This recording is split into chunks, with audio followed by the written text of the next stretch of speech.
Vous avez souhaité, Monsieur le Premier ministre, placer votre intervention sur le terrain de la cohérence.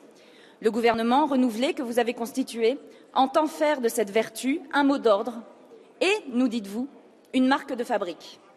Eh bien, c'est à l'aune de cette cohérence politique des écologistes que je souhaite m'exprimer à mon tour. Cette cohérence, nous la devons d'abord aux Français. Nous la devons à celles et à ceux qui, il y a un peu plus de 2 ans, aujourd'hui, nous ont accordé leur confiance. Elles et ils l'ont fait sur la base d'un contrat. Elles et ils ont façonné une majorité parlementaire comprenant socialistes, radicaux et écologistes. Cette majorité, nous y appartenons, parce qu'elles et ils en ont décidé. Nulle injonction, nul vote, hormis un vote populaire, ne peut la remettre en cause. Cette majorité, il appartient au Président de la République qui vous a nommé de la faire vivre et à votre gouvernement de l'incarner. L'incarner par les mesures soumises au Parlement et par l'animation d'une équipe gouvernementale qui soit à son image. La crise gouvernementale, ouverte fin août, offrait l'occasion de faire de nouveau vivre au sein de l'exécutif la pluralité. Une pluralité sans laquelle il n'est pas de majorité à gauche dans notre pays. Force est de reconnaître que, faute d'assurance ferme sur la politique suivie, avec la sortie du gouvernement d'une des sensibilités constitutives de la gauche et l'absence d'ouverture, cette occasion aura été perdue. Il n'en reste pas moins que cette majorité, nous y sommes. Et que nous y sommes pour un mandat, celui de mettre en œuvre le contrat validé par les Français le 6 mai 2012. Ce contrat de majorité comporte des réformes importantes que nous avons commencé à concrétiser ensemble.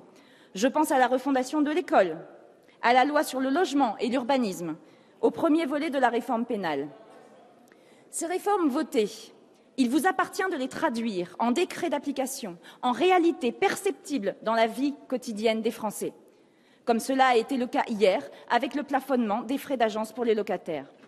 À chaque fois que vous le ferez, Monsieur le Premier ministre, et quelles que puissent être les gesticulations de l'opposition ou les interventions des lobbies, vous aurez notre soutien.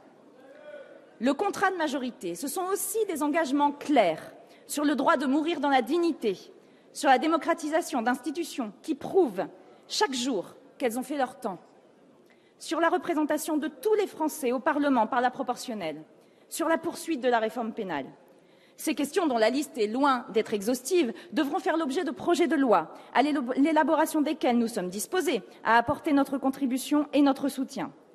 Nous pensons même que sur la question des institutions, il conviendra d'associer des forces politiques au-delà de la stricte majorité parlementaire issue des urnes en 2012, car c'est de notre vivre ensemble qu'il s'agit, et parce que le danger d'une perte de crédit de notre République, qui se traduit par la montée de l'extrémisme, ne peut pas nous laisser indifférents et appelle des réponses fortes. Le contrat de majorité, ce sont enfin des réformes pour la traduction législative desquelles nous avons déjà, et en premier lieu, les groupes de la majorité, commencé à travailler.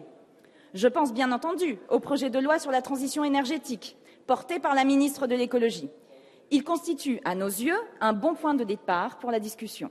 Il conviendra de le préciser, de l'enrichir, et surtout, là aussi, de le préserver des tentatives de démembrement de certains lobbies privés ou publics. Mais je pense également au projet de loi sur la biodiversité, qui doit aboutir à ce qu'il nous reste à faire sur la fraude et l'évasion fiscale. Oui, à chaque fois que vous prendrez les dispositions réglementaires pour assurer la mise en œuvre concrète de ce que nous avons voté ensemble, à chaque fois que vous prendrez l'initiative de projets de loi qui permettront de réaliser ce contrat qui nous lie aux Français, à chaque fois que vous tiendrez bon et que vous mènerez les réformes à terme, à chaque fois, vous trouverez la participation active des écologistes. Et à chaque fois que vous ferez de l'écologie une solution et non une variable accessoire de la politique gouvernementale, à chaque fois que vous inscrirez la lutte contre la crise climatique et les enjeux environnementaux au cœur du modèle français, nous répondrons présents. Si vous faites, au-delà des mots, de la santé environnementale une priorité de la politique de santé publique, vous trouverez notre approbation, parce que ces combats sont la raison d'être des écologistes. J'ajoute également que vous trouverez le soutien des écologistes à chaque fois que la France, dans le cadre du droit international, sera amenée à agir diplomatiquement et au besoin militairement pour faire reculer la barbarie terroriste et protéger les minorités ethniques ou religieuses menacées par le fanatisme, et ceci à condition, bien entendu, que les droits fondamentaux soient scrupuleusement respectés. Monsieur le Premier ministre, en avril dernier, nous vous avions majoritairement accordé, je cite ici précisément mon collègue François de Rugy, une confiance critique, conditionnelle et vigilante. Et nous vous rappelions qu'à une confiance formelle, à la confiance d'un jour, nous préférions la confiance réelle, inscrite et construite dans la durée. La confiance que nous vous avions accordée en avril, c'est au Président de la République, c'est à vous qu'il revient de l'entretenir et de la cultiver. Entretenir et cultiver la confiance, Monsieur le Premier ministre, ce n'est pas déconstruire ce que nous avons commencé à bâtir ensemble, sur les bancs de la majorité depuis 2 ans.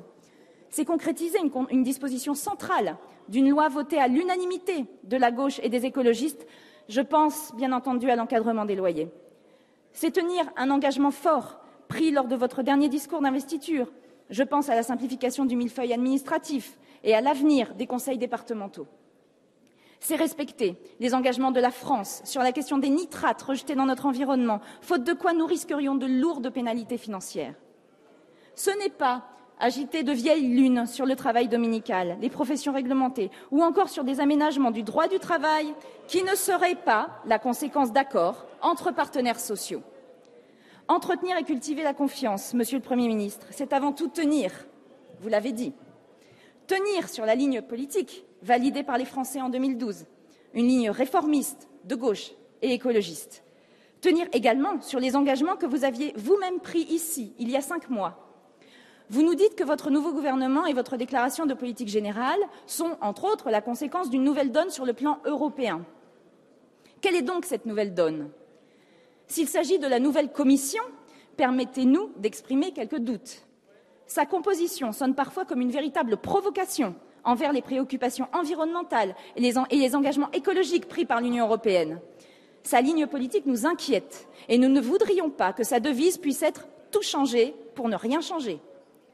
Et lorsqu'on entend le nouveau commissaire à l'économie, qui siégeait il y a quelques semaines à peine sur les bancs du gouvernement et qui est ici aujourd'hui, lorsqu'on l'entend déclarer « ma boussole, ce sont les règles européennes », on a un peu envie de rappeler que la boussole est là pour indiquer un point, un objectif, et que cet objectif doit être celui de l'emploi et d'un développement soutenable.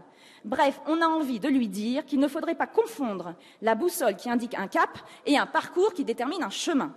Ne pas s'interroger sur le chemin, ne pas s'assurer que la voie suivie n'est pas une impasse, c'est cela le rôle du politique, pas de rester les yeux braqués sur une boussole sans regarder où on met les pieds. Mais nous avons aussi entendu les engagements pris sur la taxe sur les transactions financières, sur le plan d'investissement de 300 milliards qui constitue des perspectives tout à fait intéressantes pour sortir l'économie européenne de l'ornière et éviter le spectre de la déflation. Alors, une nouvelle donne européenne, pourquoi pas? S'il s'agit de prendre en compte réellement l'harmonisation fiscale en Europe et la lutte contre l'évasion fiscale, c'est une bonne chose. L'Europe ne peut pas imposer une trajectoire de réduction des déficits aux États si elle ne contribue pas à consolider leurs recettes par une trajectoire crédible et volontariste d'extinction de l'évasion fiscale. S'il s'agit d'une nouvelle approche, et pour tout dire d'une nouvelle lucidité et d'une nouvelle sincérité sur la question du rythme de désendettement et de rétablissement des comptes publics, cela va dans le bon sens. Nous avons assez dénoncé ici, parfois au prix de remontrances d'une partie de nos partenaires de la majorité et de membres du gouvernement, et ce, dès le vote du traité budgétaire européen en 2012, le caractère irréaliste des objectifs budgétaires, pour ne pas saluer les récentes annonces du ministre de l'économie.